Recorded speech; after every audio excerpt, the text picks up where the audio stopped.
നിങ്ങൾ എപ്പോഴെങ്കിലും ഒറ്റയ്ക്കിരുന്ന് മറ്റൊരാളുമായി മനസ്സിലൊരു വലിയ തർക്കത്തിലേർപ്പെട്ടിട്ടുണ്ടോ? ചിലപ്പോൾ ഡ്രൈവ് ചെയ്യുമ്പോഴായിരിക്കാം, അല്ലെങ്കിൽ വെറുതെ ഇരിക്കുമ്പോഴായിരിക്കാം.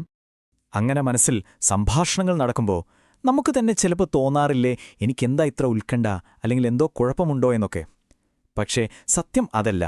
മനഃശാസ്ത്രം പറയുന്നത് ഇത് തികച്ചും വ്യത്യസ്തമായ ഒന്നാണെന്നാണ്. അതെ, നിങ്ങൾ കേട്ടത് ശരിയാണ്. ഇതൊരു ബലഹീനതയല്ല, മറിച്ച് നിങ്ങളുടെ ഉയർന്ന ബുദ്ധിശക്തിയുടെ ഒരു അടയാളമാണ്. ഈയൊരു ശീലം യഥാർത്ഥത്തിൽ നിങ്ങളുടെ ഒരു ശക്തിയാണ്. എന്തുകൊണ്ടാണെന്ന് നമുക്ക് നോക്കാം. നമുക്ക് സാധാരണ ഒരു ടെൻഷൻ പോലെ തോന്നുന്ന ഈ സംഭവം ശരിക്കും പറഞ്ഞാൽ വികാരങ്ങളെ നിയന്ത്രിക്കാനുള്ള നമ്മുടെ തലച്ചോറിന്റെ ഒരു സൂത്രപ്പണിയാണ്. ഇതിന് മനഃശാസ്ത്രത്തിലൊരു പേരുമുണ്ട്. ഇതിനെയാണ് പ്രോ ആക്റ്റീവ് കോപ്പിംഗ് എന്ന് പറയുന്നത്. അതായത്, ഒരു പ്രധാനപ്പെട്ട മീറ്റിങ്ങിന് പോകുന്നതിന് മുൻപ് മനസ്സിൽ എന്തൊക്കെ പറയണം, എങ്ങനെ പറയണം എന്നൊക്കെയൊരു റിഹേഴ്സൽ നടത്തില്ലേ, അതുപോലെ ഒരു സംഭാഷണം ശരിക്കും നടക്കുന്നതിന് മുൻപ് തന്നെ വരാനിരിക്കുന്ന ടെൻഷൻ കുറയ്ക്കാനും നമ്മുടെ പോയിന്റ്സ് കൂടുതൽ ഷാർപ്പാക്കാനും നമ്മൾ തയ്യാറെടുക്കുകയാണ്. അപ്പോൾ നിങ്ങൾ എന്തിനാണ് ഇങ്ങനെ ചെയ്യുന്നതെന്നതിൻ്റെ പിന്നിലെ 4 പ്രധാന കോഗ്നിറ്റീവ് ശക്തികളെക്കുറിച്ച് നമുക്ക് കുറച്ചുകൂടി ഡീറ്റെയിൽ ആയിട്ട് നോക്കാം. അപ്പോൾ എന്തുകൊണ്ടാണ് നിങ്ങളുടെ തലച്ചോറ് ഇങ്ങനെ പ്രവർത്തിക്കുന്നത്? നമുക്ക് ഒന്നാമത്തെ കാരണത്തിലേക്ക് കടക്കാം. ഇത് നിങ്ങളുടെ ചിന്തകളുടെ വ്യക്തതയുമായി ബന്ധപ്പെട്ട ഒന്നാണ്. ഉയർന്ന ബുദ്ധിശക്തിയുള്ള ആളുകൾ പലപ്പോഴും ചിന്തകളെ വാക്കുകളാക്കി മാറ്റാൻ ശ്രമിക്കാറുണ്ട്. ഇതിന് മനഃശാസ്ത്രത്തിലൊരു പേരുണ്ട്. ഇതിനെ വെർബൽ റീസണിംഗ് എന്നാണ് വിളിക്കുന്നത്. അതായത്, നമ്മുടെ തലയ്ക്കകത്ത് കെട്ടുപിണഞ്ഞു കിടക്കുന്ന നൂല് പോലെയാണ് ചിന്തകൾ, അല്ലേ? അതിനെ വാക്കുകളാക്കുമ്പോൾ ആ കെട്ടുകളൊക്കെ അഴിഞ്ഞ് ക്ലിയർ ആവുന്നത് പോലെയാണ്. മനസ്സിൽ ചിതറിക്കിടക്കുന്ന ആശയങ്ങളെ വാക്കുകളാക്കി മാറ്റുന്നതിലൂടെ തലച്ചോർ അവയെ കൂടുതൽ ചിട്ടപ്പെടുത്തുന്നു.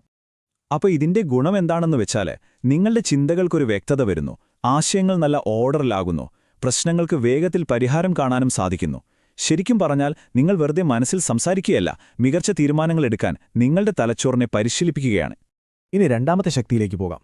ഇത് ഒരു കാര്യത്തെ അതിന്റെ എല്ലാ വശത്തുനിന്നും കാണാനുള്ള നിങ്ങളുടെ കഴിവാണ്. ഇതിനെ കോഗ്നിറ്റീവ് കോംപ്ലക്സിറ്റി എന്ന് പറയുന്നു. അതായത്, ഒരു സാഹചര്യത്തെ പല പല ആംഗിളിൽ നിന്ന് കാണാനുള്ള കഴിവ്. ഉദാഹരണത്തിന്, ഒരു സുഹൃത്തുമായി എന്തെങ്കിലും പ്രശ്നമുണ്ടായാൽ അവരുടെ ഭാഗത്തുനിന്നും ചിന്തിക്കാനും ആ സംഭാഷണം എവിടെയൊക്കെ എത്താമെന്ന് മുൻകൂട്ടി കാണാനുമുള്ള കഴിവ്. നിങ്ങളൊരു സംഭാഷണം മനസ്സിൽ റിഹേഴ്സൽ ചെയ്യുമ്പോൾ അതിൻ്റെ എല്ലാ സാധ്യതകളും, ചിലപ്പോൾ മറ്റുള്ളവർ ശ്രദ്ധിക്കാത്ത ചെറിയ ഡീറ്റെയിൽസ് പോലും നിങ്ങളുടെ തലച്ചോറ് വിശകലനം ചെയ്യുന്നു. അതുകൊണ്ട് ഇതൊരു അനാവശ്യമായ ചിന്തയല്ല, ഇത് തികച്ചും തന്ത്രപരമായ ഒരു തയ്യാറെടുപ്പാണ്. സാധ്യമായ ഏറ്റവും മികച്ച പ്രതികരണം തിരഞ്ഞെടുക്കാൻ വേണ്ടി നിങ്ങൾ തയ്യാറെടുക്കുകയാണെന്നാണ് ഇത് കാണിക്കുന്നത്. മൂന്നാമത്തെ കാരണം നമ്മൾ പലപ്പോഴും ഒരു നെഗറ്റീവ് കാര്യമായി കാണുന്ന ഓവർ തിങ്കിംഗ് ആണ്. എന്നാൽ ഇവിടെ ഒരു ചെറിയ വ്യത്യാസമുണ്ട്. മനഃശാസ്ത്രം ഇതിനെ കോഗ്നിറ്റീവ് റിഫ്ലക്ഷൻ എന്ന് വിളിക്കുന്നു. അതായത്, പെട്ടെന്ന് ദേഷ്യം വരുമ്പോൾ ചാടിക്കയറി പ്രതികരിക്കുന്നതിനു പകരം എന്തിനാ എനിക്ക് ദേഷ്യം വന്നത്, ഞാൻ എങ്ങനെ പ്രതികരിക്കണം എന്ന് ഒരു നിമിഷം ചിന്തിക്കാനുള്ള കഴിവ്.